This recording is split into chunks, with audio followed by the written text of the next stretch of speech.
আসসালামু আলাইকুম। সবাই কেমন আছেন? আশা করি ভালো আছেন। আমিও ভালো আছি। আজকে আপনাদেরকে যে গল্পটা শোনাবো সেটা কোনো সিনেমা বা নাটকের কোনো গল্প না, সেটা আমার জীবনে ঘটে যাওয়ার একটি ঘটনা। আমি গার্মেন্টসে চাকরি করি, আমার স্বামী আছে, সন্তান আছে।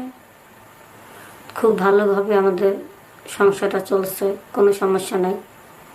আমরা দুজন চাকরি করি। আমাদের একটা ছেলে সন্তান, ওর বয়স 10 বছর, স্কুলে পড়ে। তো হঠাৎ করে বাড়ির থেকে ফোন আসলো, আমার বাবারও অনেক অবস্থা খারাপ, যেতে হবে। তা আমি ছুটি চাইলাম, আমার হাজবেন্ডের ছুটি ছিল। গার্মেন্টসের মালিক ম্যানেজার এরা বকাঝকা করলো, এরা ছুটি দিল না। বলতেছে তোমাদের যাদের যাদের ছুটির প্রয়োজন ছুটি না নিয়ে একবারে চলে যাও। প্রতিদিন আজকে আমার একটা সমস্যা, কালকে আরেকজনের সমস্যা, পরশুদিন আরেকজনের সমস্যা, এইভাবে প্রতিদিন শ্রমিকের সমস্যা থাকেই। এই জন্য মালিক ক্ষেপ্ত হয়ে আর কি আমাকে ছুটি দেয়নি।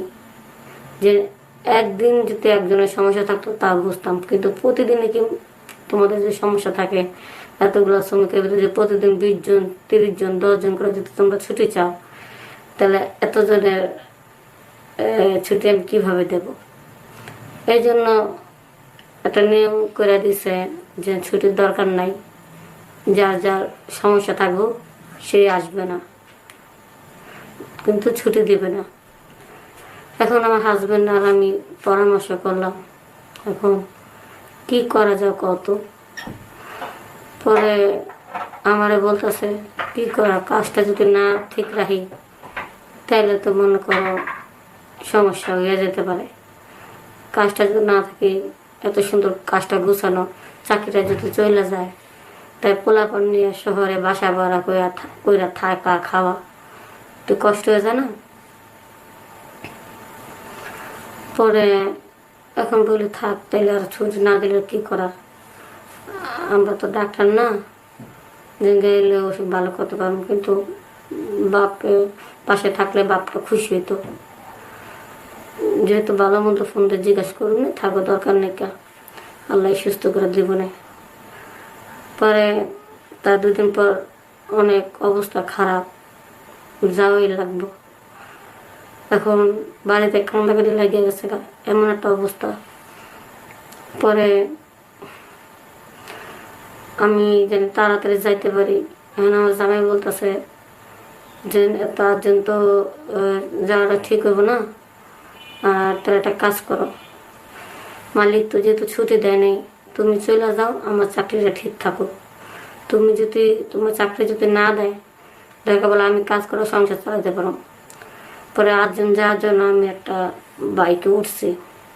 প্রথমবারের সামনে থেকে আরও 2টা স্ট্যান্ড আসছি। স্ট্যান্ডে কিছু বাইকওয়ালা দেখলাম, ভাবলাম যে বাইকে গেলে তো তাড়াতাড়ি মনে যাইতে পারবো। পরে আমি বাইকে উঠলাম, বাইকওয়ালার সাথে দাম দর করলাম। এক বাইকওয়ালা আমাকে বললো আপনার 1000 টাকা লাগবে। পরে আমি চিন্তা করলাম যে আমি 650 টাকার টিকিটের ভাড়া, 1000 টাকা লাগবে, তাহলে বেশি তো চাইবই স্বাভাবিক। পরে ওই বাইকওয়ালা তো কম বলছে, দেখা রাজি হইল না। পরে আরেকজন জিজ্ঞেস করলাম, সে 800 টাকা রাজি হইল, 200 টাকা কমে। পরে তার গাড়িতে উঠলাম। सोचिए ग्रोसरी पर पेमेंट। গাড়িতে উঠলাম, ওঠার পরে দেখি সুন্দরভাবে গাড়ি চালাইতেছে। তাই একটু চালানোর পরে দেখি বারবার গাড়ির মধ্যে এখানে জাকি খাইতেছে। পরে আমি বললাম যে ভাই এত বারবার জাকি খায় কেন? আপা আপনি তো পিছনে বসে রয়েছেন, আর একটু আমার পাশে ঘেঁষা বসেন, তাহলে জাকিটা কম লাগবে। পরে আমি বললাম আচ্ছা ঠিক আছে, কারণ হুন্ডার ব্যাপার স্যাপার বুঝতে তো পারছেন, হুন্ডার ব্যাপার স্যাপার কারণ ঠিকঠাকভাবে যদি বইতে না পারি, তাহলে গাড়িওয়ালা তো সুন্দরভাবে গাড়ি চালাতে পারবে না।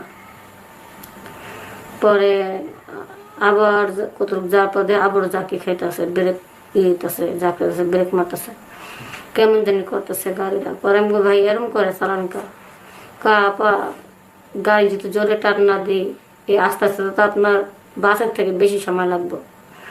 জোরে টান দেবো, জোরে টান দিতে গেলে তো আপনি এক পাশে দুই পাও দিয়ে বসেন কেন? আপনি দুই পাশে দুই পাও দিয়ে বসেন, এখানে তার আপনার আত্মীয় স্বজন কেউ নাই। এখন রোড দিয়ে তো আমার জোরে টাইনা যেতে হবে গাড়িটা। যদি আপনি যদি পিছন থেকে পড়ে যান গা, তাহলে আমি কেমনি কী করুন কোন? পরে হ্যাঁ কী করলাম, ওই দুই পাশে দুইটা পাও দিয়ে আমি বসলাম যে থাকগা বসি, কারণ পরে যদি একটা দুর্ঘটনা ঘটে যায়। তা আমার একটা ছোট একটা ব্যাগ ছিল, আমি ব্যাগটা সামনে রেখে এইভাবে দুই পাশে দুইটা পা দিয়ে বসছি। বসার পরে আবার যাইতেছে আবারও যে কত পরে বারবার ব্রেক মারতেছে, কারণ দাপ দাপ করে ব্রেক মারার প্রতি দাপে দাপে উপরে ঝাঁকি খেয়ে পড়ি। আমি কেরম হইতেছে আবার গাড়ি চলতে গেলে তো এরকম ব্যাগটা কি সরা ভালো করে আমার ধরাবেন, রিক্স হয়ে যাবো বুঝেন না আপনার একটা জিনিস বারবার বুঝে আপনার বুঝেন না পরে আমি বললাম যে ভাই আপনাকে জোড়াও ধরবো, এটা কেমন দেখা যায়? দেখেন আপনার বাড়িতে সমস্যা, রুগী আছে, আপনি বলে রুগী দেখতে যাবেন, তাড়াতাড়ি করে চাইলে চালা নিতেছেন, এত টাকা খরচ করে রুগী দেখতে যাবেন, যা যেতে দেবেন রুগী মরে গেছে আপনি দেখতে পারলেন না, শেষ দেখাটা তাহলে লাভ হলো একটা আফসোস থাকবো না? আপনি আমার ভালো করে ধরে বহেন।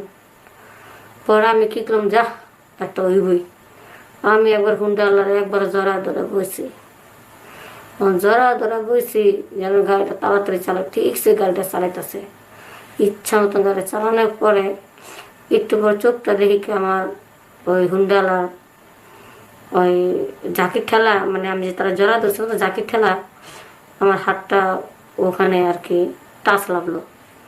দেখলাম যে তার ওই জরা ধরনে হুন্ডালার ওইটা দাঁড়ায় মানে হয়ে গেছে, স্ট্রং হয়ে গেছে। এখন হুন্ডালার শরীরটা তো গরম, তার ভিতরে একটা প্রেম প্রেম ভাব এসে পড়ছে। এখন সেই রোমান্টিক কথা বলা শুরু করছে। তো আপা আপনি যেভাবে ধরছেন আমার কাছে মনে হইতেছে কি আমার বউ ধরছে। আমার বউটা না খুব ভালো মানুষ জানেন। আমার বউর লোকের সম্পর্ক হওয়ার পরে আমি কোনোদিন কোনো মেয়ের দিকে নজরে দিইনি আর দেবও না, কারণ আমার বউর আমি ভীষণ ভালোবাসি। আমি সব মেয়েদেরকে আমি বোনের চোখে দেখি, সেহেতু আমার বউটাকে আমি খুব আদর করি। পরে বউর কথা বললাম, ভাবলাম যে লোকটা মানে বউর খুব ভালোবাসে, সংসার হওয়ার ভালো, অনেক সুন্দর সুন্দর কথা বললো। তো লোকটা এমন সাধু সাধু কথা বললো যে সেই ভাজা মাছটা উল্টে খেতে পারে না, মানে সেই মেয়ে মানুষের কখনো স্পর্শ করে নাই, সে এত সলিড লোক। তো আমি তো ধারণা করছি ঠিকই সলিড লোক, অনেক ভালো লোকটা, তাহলে যাক লোকটাকে বিশ্বাস করা যায়। পরে যাই হোক রাস্তাঘাটে জ্যাম জটের কারণে সন্ধ্যা পার হয়ে গেল, একটু বিকাল থাকতে রওনা দিচ্ছিলাম। বিকালটা দেখে হুন্ডা একটু সাহস পেয়েছিলাম বইতে, সন্ধ্যার আগে আগে মনে চলে যাবো কিন্তু জ্যামের কারণে সে বলতো সাফা দেখেন অনেকক্ষণ ধরে বসে রয়েছে জ্যামের মধ্যে, সন্ধ্যা হয়ে গেছে তাহলে একটা কাজ করে না পা, আমি বরঞ্চ অন্য রাস্তা দিয়ে ঘুরে যাই। আমি বলছি আচ্ছা ঠিক আছে, তাহলে অন্য রাস্তা দিয়ে ঘুরে যান, আপনারও তাড়াতাড়ি রইলো আমারও তাড়াতাড়ি রইলো। পরে অন্য রাস্তা দিয়ে একটা নির্জন একটা জায়গায় নিয়ে যাইতেছে। পরে দেখলাম যে জঙ্গল মঙ্গলের ভিতর দিয়ে নিয়ে যেতেছে। পরে আমি বললাম জঙ্গলের ভিতর দিয়ে নিয়ে যেতেছেন, লাফা রোড দিয়ে নিতে গেলে রোডে তো জ্যাম থাকে, জঙ্গলের ভিতর তো কেউ আহে না, আর আমার হুন্ডা তো হুন্ডার ভিতর দিয়ে মনে করেন এদিক সেদিক ভিতরে যেতে তো জাম যাবো, জঙ্গল আছে তাতে কিছু উস্কায় নিয়ে যাবেন গাড়ি। পরে আমি চিন্তা করলাম যে থাকা লোকটা যাই কষ্ট করলে করুক, ঘুরলে ঘুরুক, আমার জন্য তো করতেছে, আমার জান দিয়েছে দরকার। পরে জঙ্গলের ভিতরে গাড়িটা থামাইলো। পরে আমি বললাম যে গাড়িটা থামছে কেন? পরে কইলো কি আপা গাড়িটা তো ডিস্টার্ব দিতেছে, মনে তেল শেষ হয়ে গেছে দূর আবার কেটে গেল। সাধারণ প্লেন জেলের গাড়ি আছে। এই সামনে তো একটু ভিতরে ওদিকে একটা দোকান আছে, আমি প্রায় এদিক দিয়ে আহি তো, ওই দোকান থেকে আমি তেল নিই। চলেন একটু ভিতরে যাই, আমরা একটা তেল নিয়ে আসি। আপনি শুধু হুন্ডার মধ্যে একা একা থাকবেন, আশেপাশে বকাটা ছেড়ে পেলে থাকতে পারে। আপনি হুন্ডার মধ্যে একা একা না থেকে আমার সাথে চলুন, তেলটা নিয়ে আমরা একসাথে চলে আসুন। তা আমি বলছি ঠিক আছে, তেলটা নিয়ে আমি চলে আসি। পরে আমি বললাম কি কই দোকান, কই দোকান? আপনি যত ভিতরে ঢুকতেছেন তত তো খালি জঙ্গল দেখতেছি, কই দোকান? পরে দোকান তো আছে আপা, আসেন আর একটু ভিতরে আসেন।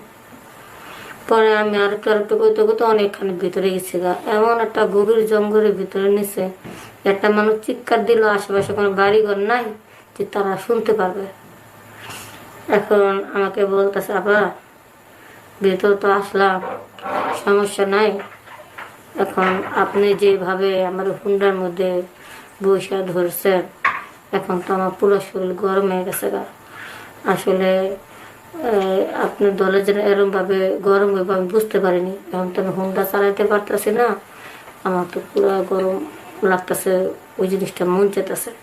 তখন আমি কইলাম আপনি কেমন তোর পুরুষ মানুষ, আপনারা একটু আগে হুন্ডার ভিতরে বসে গল্প করলেন যে আপনার বউ আপনার ভীষণ ভালোবাসে, আপনার বউর ভালোবাসা পাইয়া আপনি কোনোদিন কোনো মেয়ের দিকে নজর দেন না, সব মেয়েদেরকে আপনি বোনের চোখে দেখেন। এখন আপনি আবার তেল কেনার কথা বললা, আপনার হুন্ডার তেল শেষ হয়ে গেছে গা, এই তেল কেনার কথা বললা আপনি জঙ্গলের ভিতরে ঢুকাইয়া এখন আপনি আমার সাথে এই কথাটা বলতেছেন, আপনি তো আসলে একটা খারাপ লোক।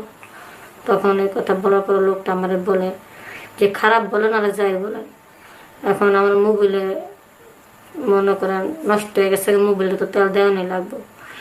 এখন ম্যাডাম আপনি যদি ইচ্ছাগতভাবে দিলে দেন, না দিলে না দেন, জোর করে হইলো আমি নিতে পারবো, কিন্তু আপনি যদি ইচ্ছা করে না দেন, যদি জোর করে আমার নেওয়া লাগে তা জোর করে নিয়ে আপনারা কিন্তু আমি এনে থুয়ে চলে যাবো। আর এই জঙ্গলের ভিতরে আমি যাওয়ার পর একটা পুরুষ মানুষ যদি না থাকে আপনার পাশে, তাহলে 10 জন 15 জন শকুন যায়, যে সমস্ত অল্প বয়সী পেলেরা আছে, ফাতরা পোলাপার আছে, 10-15 জন মিলে কিন্তু আপনার মেয়ে মানুষ একলা পাইলে তো বুঝে নিত কি করব। পরে আমার এই বিভিন্ন ভয় দেখালো, দেখানোর পরে আমি চিন্তা করলাম 10-15 জনের খপ্পরে পড়ার আগে এই লোকটারে খুশি করে চলে যাইয়া। পরে দেখেন কি খচ্চরে খচ্চর লোকটা যা বললো বুঝছেন, আমি ঠিক ওইভাবেই দিলাম, যেমনি বলছে তার মন মতন যখন গেলা খুশি থাক। একদিকে আমার বাবার অসুস্থ, তাড়াতাড়ি চলে যাবো না, অন্যদিকে হুন্ডলা যে ভয় দেখাইছে ফালাত হয়ে গেলো, আমি চলে যেতে পারবো না। পরে লোকটা জানেন আমার নিয়ত আছে যে তুমি যেমন আমার খপ্পরে ফালাইতেছো তোমারও তো আমি ফক করে ফালাম, আমার সুযোগটা পাই গেলে আমি তার ভাইয়ের মতন থেকে তার ইচ্ছা মতন করার সুযোগ দিলাম, যেটা যতবার মন চায় ততবারে সে ঠিক করলো। মনে করেন রাত 8টা থেকে ঠেকাইয়া রাত 1টা-2টা বাজা হারাইলো, সময় নিতে নিতে ওই 1টা-2টা পর্যন্ত মনে করেন আমার সাথে সে সময় দিতে লাগলো একটু পর পরে আমার বলতেছে তুমি একটু বসো, আমি একটু পানির ব্যবস্থা করে আসি, দেখি এখানে কোনো ওয়াশরুম আছে কিনা, যদি থাকে আমি তোমাকে ডাক দিয়ে আনি। তো আমিও খুব একটু ভয় করছিল, তো একটু পানি আনার ব্যবস্থা কথা বললে আর সে একটু গেল, যাওয়ার পর দেখে আর আসতেছে না, রাত 1টা-2টা বেজে গেছে গা ওই জঙ্গলের ভিতরে। এদিক দিয়ে কী করবো বুঝতে পারতেছি না, কোথায় ফোন দেবো, কাকে ফোন দেবো। তখন আমার আবার বললো কি আমার মোবাইলে চার্জ নাকি, আমার মোবাইলটা দাও, আমি মোবাইলে আলো দিয়ে পানিটা নিয়ে আসি। পানি ছাড়া পরিষ্কার না হয়তো ধুতে পারবো না, বুঝতে পারছো না। পরে আমি তার মোবাইলে আলোটা জ্বালা দিলাম, ওর সাথে মোবাইলটা ছিল সেটাও নিয়ে গেল। পরে রাত 2টা বাজে আবার ফালা থুয়া সে তার গাড়ি নিয়ে চলে আসা পরে জঙ্গলের ভিতরে। পরে যখন সকাল হয় আস্তে আস্তে আমি জঙ্গল থেকে বের হইয়া মনে করেন মেন রাস্তা আসি, কারণ ওই জঙ্গলের ঝোপের ভিতরে আমি সারা রাত লুকাছিলাম। ভাবলাম যদি কোনো শিয়াল আমার দেখে ফেলায়, অন্তত শিয়ালে তো কামড় দিব, যদি কোনো খারাপ পোলাপান আমার দেখে ফেলায় তারা তো আমার 10-15 জন মিলে ইচ্ছা মতন ব্যবহার করব। সেই ভয়তে আমি চুপচাপ লড়াচড়া করিনি, ওইভাবে ছিলাম চুপচাপ। মশা কামড় খাইছে, অন্যটা দিয়ে আমার শরীর হাত পা ধাইকে আমি চুপচাপ শুয়ে গেছিলাম, বসে আসলাম ভয়ে ভয়ে। যখন ফর্সা এলো একটু দূরের থেকে শব্দ পাইতেছি, গাড়ি ঘোড়া বা মানুষের শব্দ পাইতেছে, আস্তে আস্তে আমি জঙ্গল থেকে বের হয়ে মেন রাস্তা আসলাম। পরে দেখলাম এত ভিতরে জঙ্গলের ভিতরে আমি ছিলাম, যদি রাত্রেবেলা আমি বের হইতাম তাহলে অবশ্যই আমার বিপদ হইতো। ঠিক আছে, আমি গাড়িতে মনে করেন কইরা গাড়িতে ধরে আমি চলে পড়ছি বাসায়। পরে আমার বাবারে যাইয়া দেখলাম যে না, শরীর অসুস্থ, যেমন আল্লাহ পাক তার বাঁচাইছে। আমি তো ভাবছিলাম মরিয়ে যাবো, পরে মরে নেই, হাসপাতাল থেকে পরে বাইসা ফিরেছে। কিন্তু আমি চিন্তা করলাম আমার সাথে যে ঘটনাটা ঘটলো, তাড়াহুড়া করে আমি যে একটা বাইকে করে আসলাম, আসলে মেয়ে মানুষের বাইকে ওঠাটাই ঠিক না। কারণ বাইকাল আপনি তো প্রতিটা রাস্তাঘাট চেনেন না। এখন বাইকালা যদি আপনাকে অন্য রাস্তাতে ঘুরায় নেয়, আপনি তো বুঝতে পারবেন না। সব বাইকালা তো এক না, দেখা গেলো বেশিরভাগই বিপদের সম্ভাবনাটা একটু বেশি থাকে। এই জন্য আমি বলি, সময়ের চেয়ে মানুষের জীবনে অনেক মূল্যবান।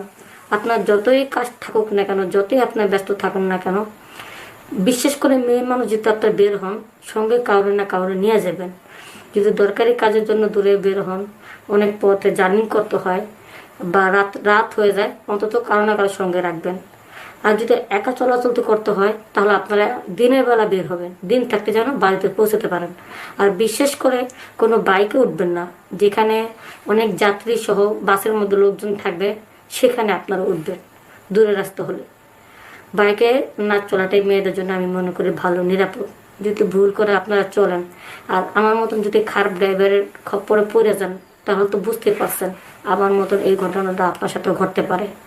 এই জন্য আমি সবার কাছে জানা দিতে চাই, বেশি বেশি করে আমার এই ভিডিওটা শেয়ার করবেন, যেন অনেক মেয়েরা আছেন তাড়াহুড়া করে বাইকে চলে যান গা, এই কাজটা যেন না করে।